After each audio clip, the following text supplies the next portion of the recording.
And welcome po ulit sa aking YouTube channel. Nako, wala na naman tayong tigil sa pag-review ng mga bagong loan application. Kasi mahirap namang mag-apply pag hindi mo alam kung magkano ipapautang sa'yo, di ba? Kaya nandito yung channel na to at tamang-tama ka na napasukan kung ikaw ay mangungutang dyan online. Pero sabi ng iba na mas maganda pang umutang sa kakilala mo kaysa sa mga online loan application na sobrang tataas ng tubo. And yes, may point naman po talaga. Pero kung wala ka talagang maaasahan at wala kang malapitan, may second option tayo which is yung loan application. Kaya nga po tayo nagre-review ng mga loan application para may idea kayo kung magkano ba talaga yung pwede nyo mautang at pwede nyo ma-receive sa isang loan application. And ito nga yung pag-uusapan natin ngayon is bagong loan application which is si Peso Go. Dito guys, pwede ka daw dito makaloan ng maximum 15,000 pesos at talagang bago to kasi meron pa lang siyang 70 ratings and 4.6 stars. So under siya guys ng Fine Gold Lending Corporation. So bago natin guys i-check si Peso Go, nako kung hindi ka pa po nakasubscribe sa aking YouTube channel,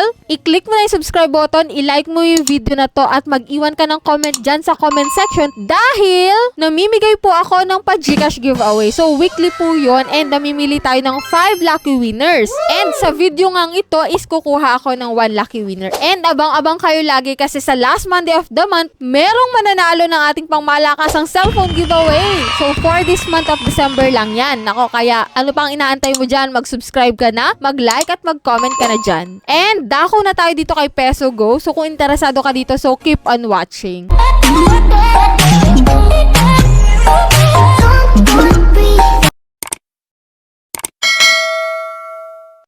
So disclaimer na hindi tayo agent or promoter ng mga loan application na nababanggit natin dito sa ating channel. So sa katunayan nga guys, ina-applyan ko siya at pinapakita ko sa inyo kung anong meron sa application at kung magkano ba talaga yung tunay na pinapaloan sa atin, di ba? So dito guys, i-install na natin si Peso Go. Kung makikita mo nga dito sa kanilang advertisement, no, we provide user-friendly credit solutions. So yan, 3 steps to complete certification at yan na nga guys, 24 hours full service daw sila. Sa bungad nga ng loan application na to, 15,000 yung pinapaloan and then ito yung mga fill upan mo ditong information which is yung authentication, personal information, job information, contact information, and bank card info. Dito guys, ito yung mga recommended ID type dito, no? So pipili ka lang po dito ng isa which is ito nga yung UMID, driving license, passport, TIN, SSS. So may other option naman dito na ID pero hindi ito yung pinakang recommended, no? So ito yung national ID, health card, postal ID, and PRC. Ito naman ay alternative laang na ID, no? And then after nun guys, fill upan mo lang yung mga personal information na yan, yung work information mo. At dito guys, emergency contact, magpo-provide ka po dito ng 5 contact number which is, isipin mo kung sino ilalagay mo dito kasi pwede nila yung tawagan or i-text once na ikaw ay hindi nila mahagilap or hindi ka sumasagot sa kanilang mga tawag, no? So dito na tayo sa kung saan mo pwedeng ma-receive yung pera mo. Pwede dito sa e-wallet. Sa e-wallet guys, Gcash and Paymaya laang, no? So dito guys, it's either e-wallet or bank. So pili ka lang po dyan. So ang convenient lang naman dito is Gcash, no? Kung wala kang bank. So dito guys, tapos na nating fill upan and then magugulat ka dito kasi 2,000 pesos lang yung na-approve. And then kapag kinilik mo itong apply, magbabago yung loan amount. So kung makikita mo dito, magiging 3,000 pesos na lang siya.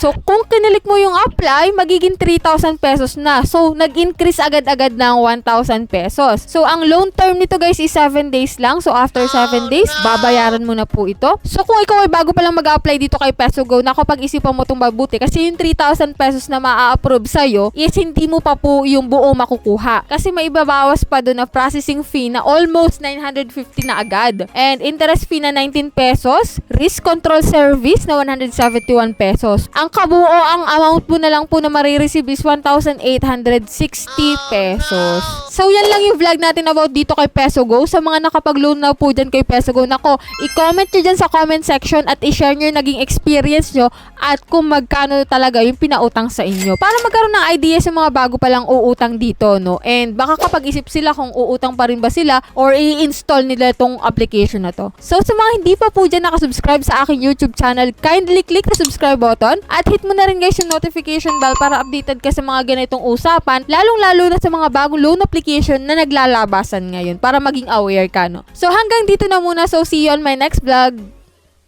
Cryptocurrency rates are constantly changing, and you can profit from this fact. Via rate differences, you will earn up to 18% weekly. It doesn't matter how much you plan to invest, as you can try it out with any budget. Never worked with cryptocurrency before? Just request a beginner's guide by the link. Sa mga gusto ng extra earnings dyan, ito po yung download link ng Turlo Royal account. Napakasimple lang po maglagin dito. Go to their dashboard. And as you can see on their dashboard, meron sila ditong receive funds for PayPal na umaabot na ng $2,430.98. So, ganun kalaki guys. At meron na sila ditong earnings na $281.57.